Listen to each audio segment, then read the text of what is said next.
Gracias, presidente Marco Antonio Olvera. Gracias a la gente que nos escucha y lo ve. Tengo una pregunta sobre la Corte y dos denuncias. Si me lo permite, empezamos con lo de la Corte.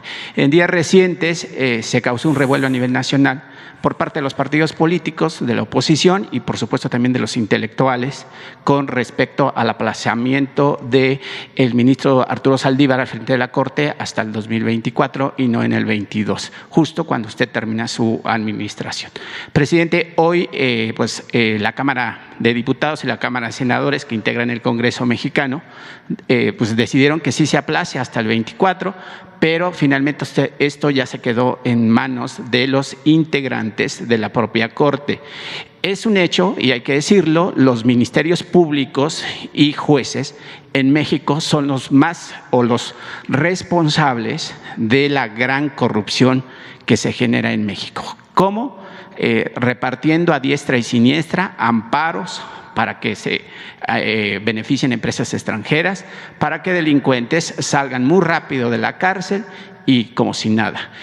Presidente, en caso de que los integrantes de la Corte no avalen 2 años más del ministro Arturo Saldívar al frente de la misma, ¿ellos no estarían convirtiéndose en cómplices de la corrupción que tanto queremos erradicar de México?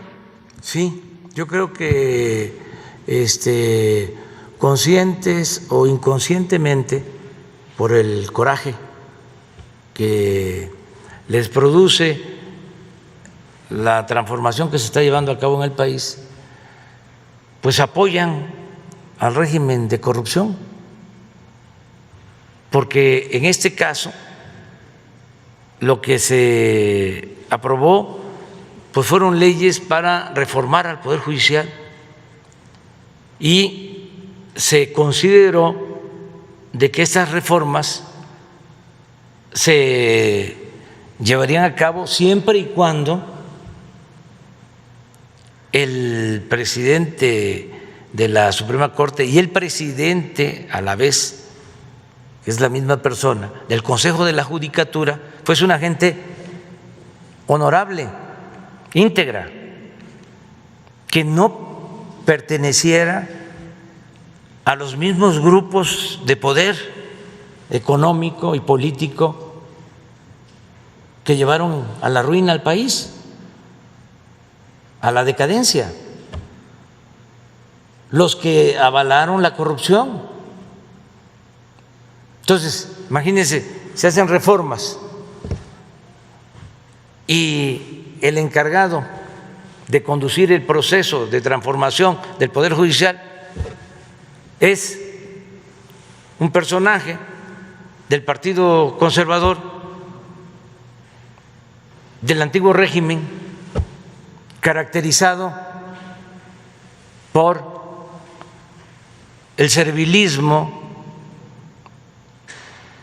en favor de los grupos de intereses creados, sobre todo del poder económico, que nunca se preocupan por el pueblo, y a favor de la corrupción. Pues, ¿de qué sirve que se lleve a cabo una reforma así? Pues es letra muerta.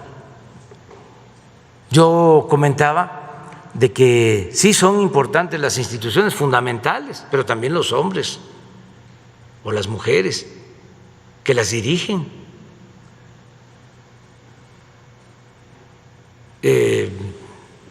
Decía yo en una ocasión, y lo sostengo, guardadas todas las proporciones, sin Hidalgo no hubiese habido independencia, o no hubiese habido una independencia que subrayara la necesidad de justicia.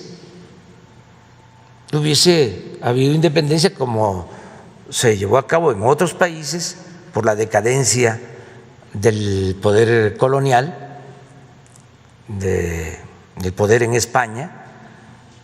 La independencia de los países de América Latina casi se hizo al mismo tiempo, pero la independencia de México tiene una peculiaridad. Aquí no solo se luchó por la independencia política, aquí se luchó por la justicia.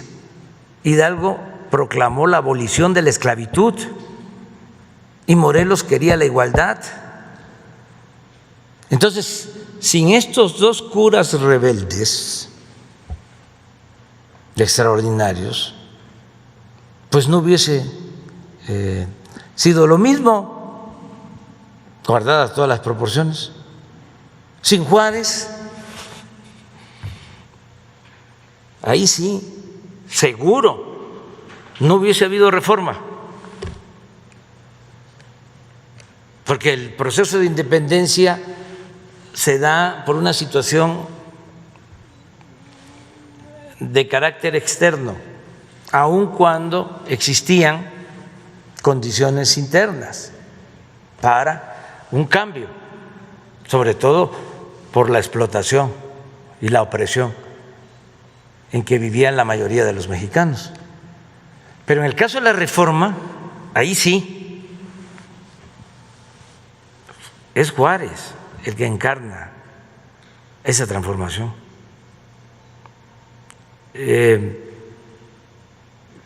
Sin él, no.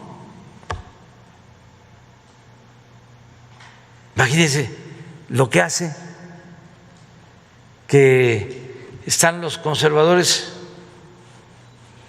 dominando militarmente. Él se salva de milagro, lo salva Guillermo Prieto en Guadalajara, se va a Colima, a Manzanillo, para ir a Veracruz, cruza del Pacífico al Atlántico y se va a Veracruz, y ahí, en una situación difícil, acosado por las fuerzas de la reacción, por el conservadurismo, se lanza con las leyes de reforma, se va hacia adelante, en vez de echarse para atrás. Vámonos. Y es genial porque, entre otras cosas, siempre cuida mucho el respeto a la religiosidad del pueblo, porque no era antirreligioso, era anticlerical, que es distinto. Entonces, en los textos, cuando lleva a cabo esa acción histórica, utiliza incluso palabras bíblicas en los textos. Ojalá y en esta decisión contemos con el apoyo de la divina providencia. Cosas así, para dejarle claro al pueblo de que no era ir en contra de sus tradiciones, de sus costumbres, de su religión, sino en contra del poder que se acumulaba, poder económico, poder político, y que se tenía que llevar a cabo esa reforma para separar lo religioso de lo civil, que al César lo que es del César y a Dios lo que es de Dios. Eso fue único, eso no se dio en otros países del mundo, eso es México. Entonces, fue Juárez. La revolución, todos estos intelectuales orgánicos, ¿no?, que desconocen procesos políticos fundamentales porque no conocen al pueblo, los sentimientos del pueblo, hablan de caudillismo como un asunto malo en términos peyorativos. Pero ¿qué hubiese pasado sin Madero?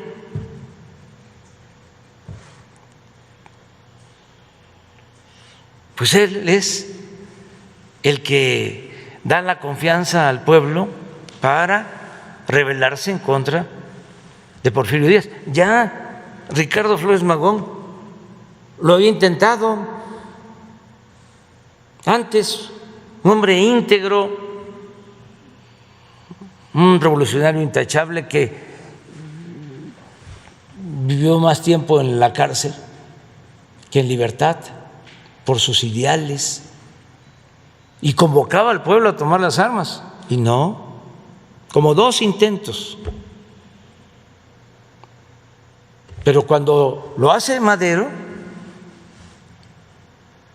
que convoca al pueblo a tomar las armas el día 20 de noviembre de 1910 a las 6 de la tarde, que hasta le pone la hora, en 6 meses después de eso ya estaba Porfirio Díaz afuera. Acudieron a su llamado. Entonces, sí son importantes las instituciones, pero también los hombres. Entonces, ¿qué pasa en la Corte? Si termina el periodo el año próximo, el actual presidente, Arturo Saldívar, los miembros de la Corte eligen al nuevo presidente. El actual presidente, Arturo Saldívar, continúa como ministro, pero ya no como presidente. Y como ya no sería presidente, tampoco sería presidente del Consejo de la Judicatura, que es el órgano encargado de cuidar el buen comportamiento de los jueces, de los magistrados, de los mismos ministros. Es el órgano que puede llevar a cabo la transformación del Poder Judicial, vigilar de que los jueces no estén como ahora al servicio de los potentados. No generalizo, porque hay jueces, mujeres, hombres rectos, como hay magistrados también, pero la mayoría está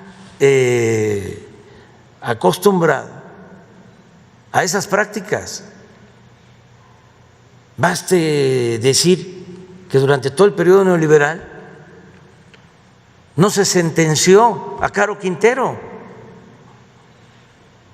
y le concedieron un amparo porque no tenía sentencia, 27 años sin sentencia.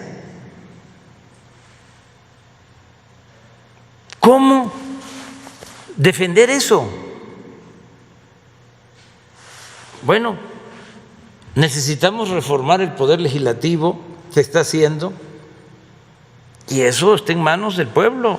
Vienen las elecciones, el pueblo va a decidir quién quiere que sea su representante en la Cámara de Diputados. Se está reformando el poder ejecutivo. ¿Por qué no reformar el poder judicial? Bueno, nosotros, es mi opinión, consideramos que el ministro Arturo Saldívar es una gente íntegra que podría llevar a cabo en 2 años esa reforma. Y él termina como ministro en el 24 y se tiene que ir. No es una reelección, porque también esto hay que aclararlo. Y ya hay el antecedente, los actuales magistrados del Tribunal Electoral recibieron el apoyo para que se ampliara el plazo. Ahora se rasgan las vestiduras los intelectuales, porque lo que quieren es que el Poder Judicial siga estando al servicio de la mafia del poder, hablando en plata. Eso es lo que quieren, que los jueces no amparen, no protejan al pueblo, sino a los representantes de las corporaciones económicas, empresariales, financieras. Eso es lo que quieren. Entonces, la reforma va a significar que se ampare a todos los mexicanos, que se limpie de corrupción el Poder Judicial, que no haya nepotismo, que se acabe con el influyentismo y que mantengan su independencia, su autonomía, pero su verdadera independencia, porque ahora son independientes del pueblo, no del poder económico. Entonces, esa es la reforma. Fíjense cómo estarán de enojados los intelectuales orgánicos, que ayer veía yo un Twitter de Krause. Fíjense la desproporción. Cuando Porfirio Díaz ya se quita por completo la máscara, deja de simular y ya se establece la reelección, aquí cerquita estaba el periódico El Hijo del Ahuizote, de Daniel Cabrera, y en ese periódico escribían, entre otros, los Flores Magón.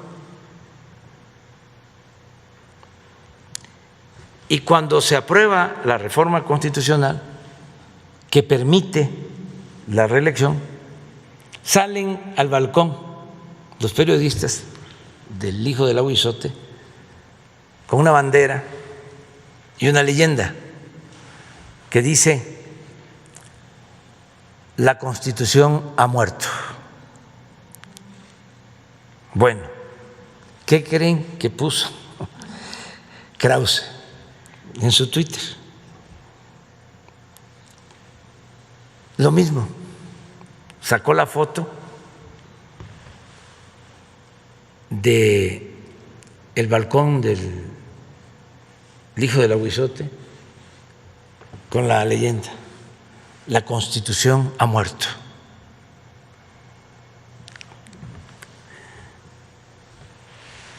Está como para mi madre bohemio, por mi madre bohemio, del finado Monsi.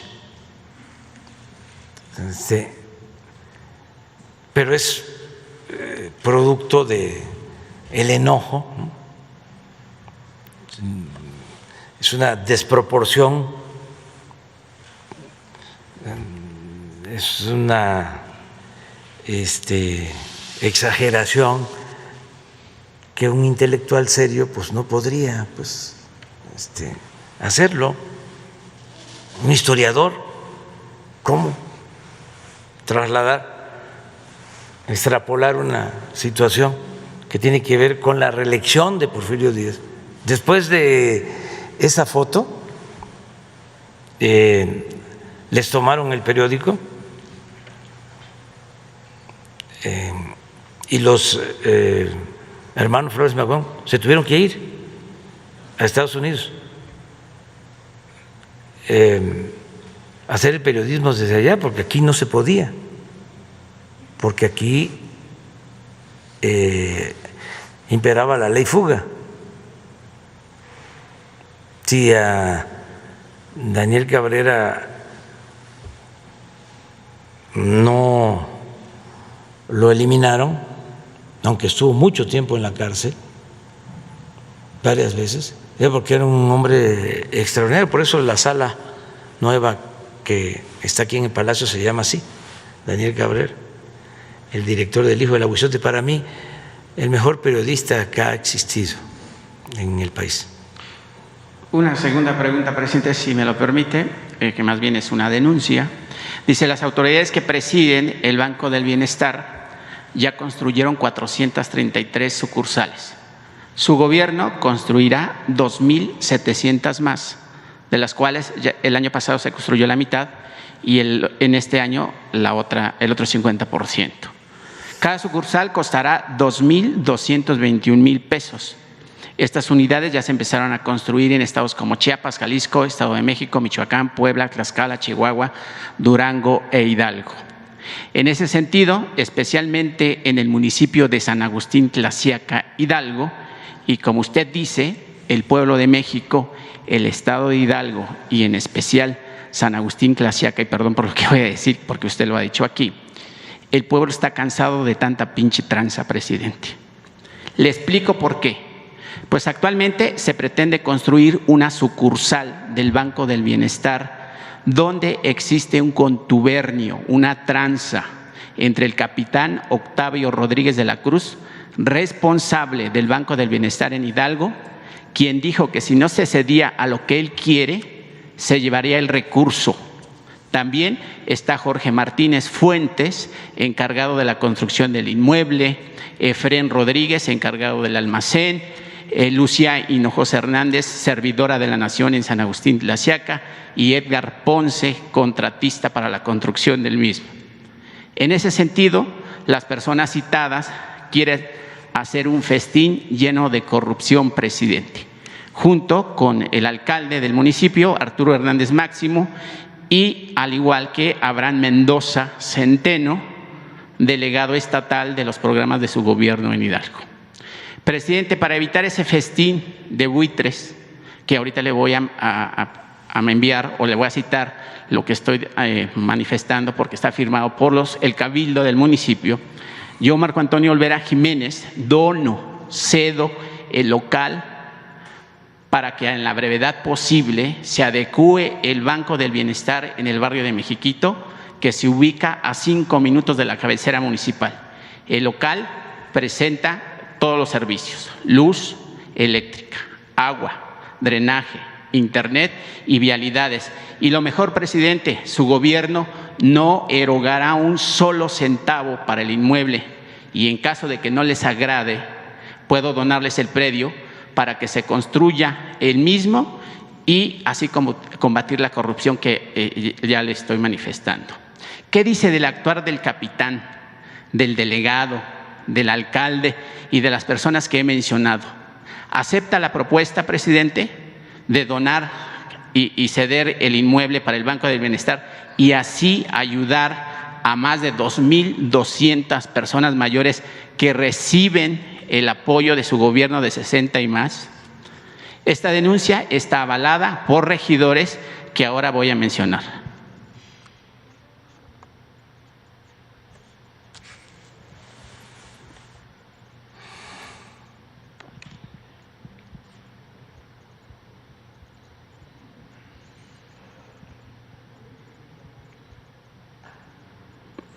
Está avalada por la síndico licenciada Gloria Sandoval, por los regidores Joselín López Mejía, Ladi Cristina Hernández Espinosa, Mario Martínez Pérez, Diana Silvia Cruz, Julián Santillán, Patricio Olvera, Gloria Lisset Cerón Ángeles y Héctor Francisco Gutiérrez.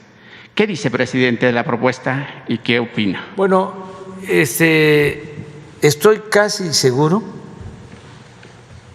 de que es un pleito, para decirlo con claridad, entre el presidente municipal y los regidores.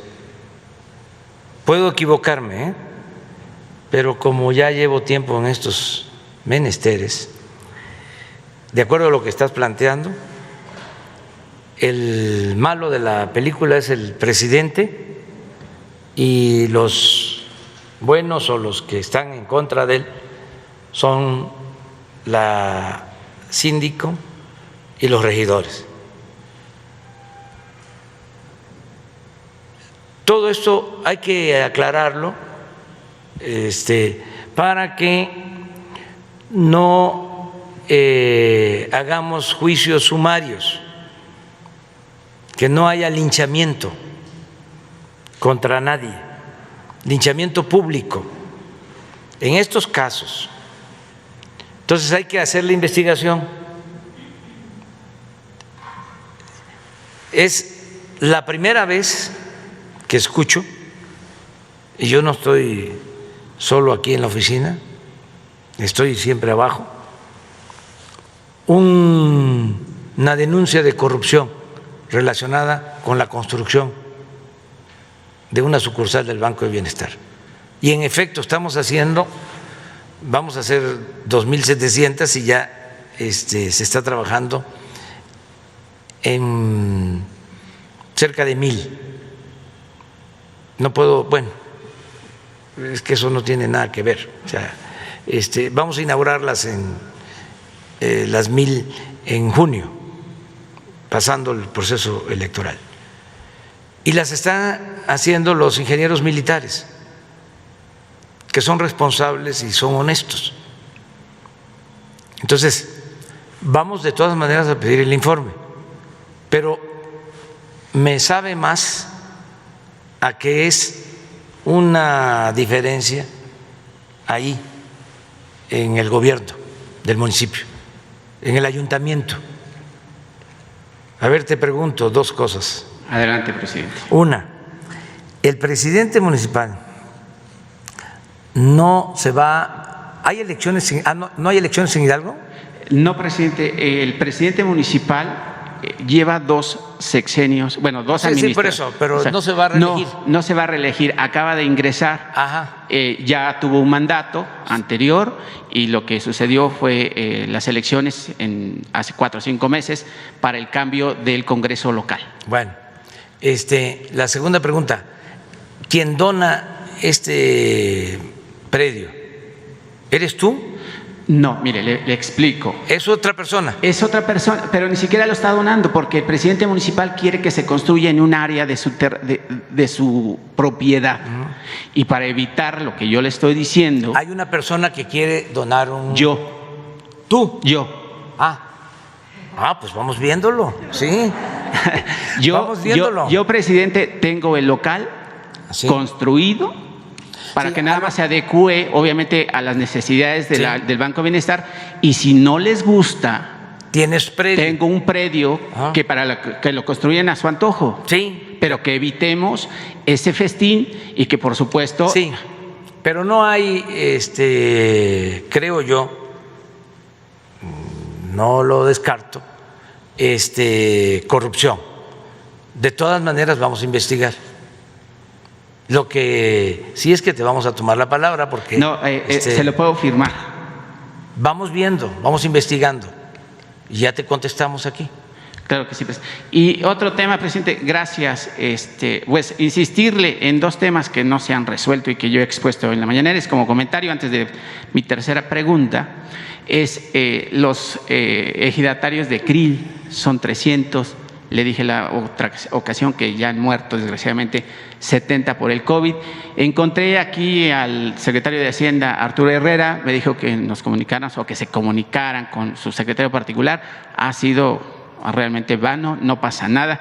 Yo creo que hay que ayudarlos, presidente. Es gente muy humilde y es utópico que los campesinos que producen los alimentos a los que vivimos en las grandes ciudades no los escuchemos y por lo menos le demos un ápice de justicia. En ese sentido también está Alfredo Luna, quien es un México norteamericano que tampoco le ha contestado ni el cónsul en Los Ángeles ni la Cancillería. Este hombre ha sido perseguido junto con su familia, está en riesgo su estabilidad física, al igual que de su familia, y yo creo que pues también forma parte del grupo de los migrantes que tanto han ayudado a este país y que usted los tiene en un nicho de importancia para la economía del país y que además son mexicanos, presidente.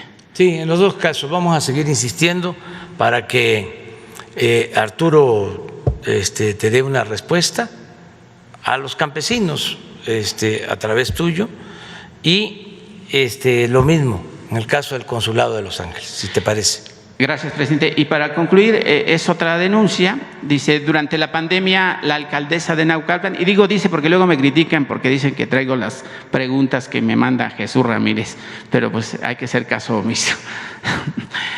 Durante la pandemia de la alcaldesa de Naucalpan, Patricia Durán Reveles, quien dice ser morenista, pero su pasado es panista, y usted lo sabe muy bien, al igual que Morena, violentó la legalidad del proceso para el Plan de Desarrollo Municipal a fin de urbanizar más de 2.400 hectáreas y así construir las primeras 6,000 viviendas en Lomas Verdes, en el predio llamado El Cristo, donde no hay agua potable, drenaje ni vialidades, pero además es un sitio de recargas acuíferas, presidente, agua que no tenemos, y obviamente la Ciudad de México.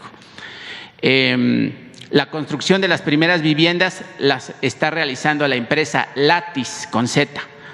Hoy, presidente, 800,000 naucalpenses le piden, le exhortan que la Secretaría de Gobernación, encabezada por Olga Sánchez Cordero, los acompañe en los litigios y que se presenten también los titulares de Conagua y Semarnat para así intervenir personalmente en este ilícito que cometió obviamente la alcaldesa Patricia Durán y en conjunto con el gobernador del Estado de México, Alfredo del Mazo, quienes pretenden darle el madruguete al construir estas viviendas a la vieja usanza del PRI y el PAN, cuando el Infonavit pues obviamente construía viviendas con huevito y los mandaban a vivir a 3 horas de distancia de sus centros de trabajo y sin ningún servicio público. Presidente, ¿cómo combatir esa corrupción? Sé que los poderes son independientes, un poder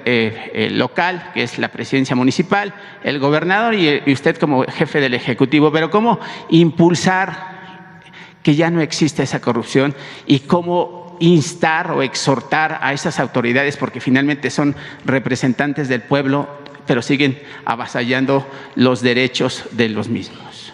Bueno, mira, hay que ver el caso específico, quiénes dieron los permisos. No depende solo del gobierno municipal, tiene que ver con el gobierno del Estado y tiene que ver también con el gobierno federal. Hay que ver quiénes son los responsables de la autorización de estos permisos. Además, tiene que haber pues un dictamen de impacto ambiental que tiene que ver con la Semarnat, en el caso, por ejemplo, del agua, si existe o no existe agua. O sea, son varias las instituciones involucradas en esto, ¿no? No es para señalar a alguien en particular. Hay que ver de qué se trata, cuándo dieron los permisos. Muchos permisos vienen de tiempo atrás. Vamos a hacer el análisis sobre esto y aquí mismo vamos a analizar este caso. Pero es muy importante el resolver en definitiva el problema de la construcción de unidades habitacionales en sitios donde no hay servicios públicos. Les voy a comentar algo, les voy a compartir una experiencia. Hice un recorrido este fin de semana por las refinerías. Estuve en Tula, en Salamanca, en Cadereyta y en Madero, adentro de las refinerías, evaluando.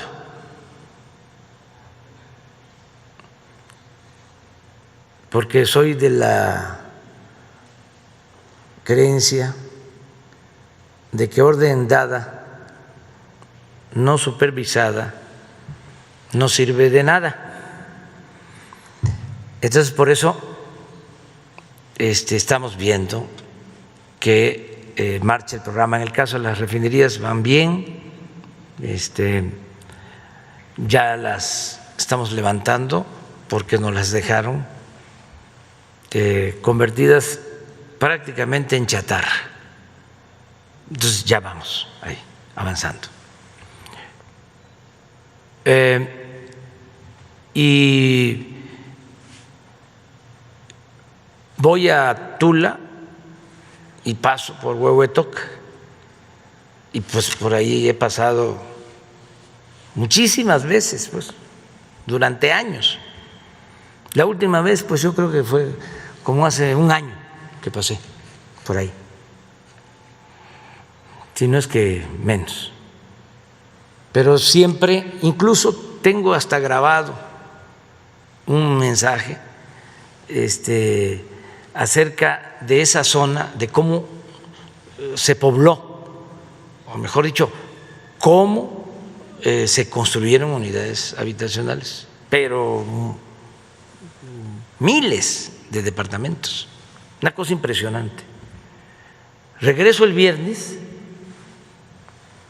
no, es una situación de lo más caótico, agresivo, o sea, hasta los cerros. Pero estoy hablando de miles y miles de departamentos.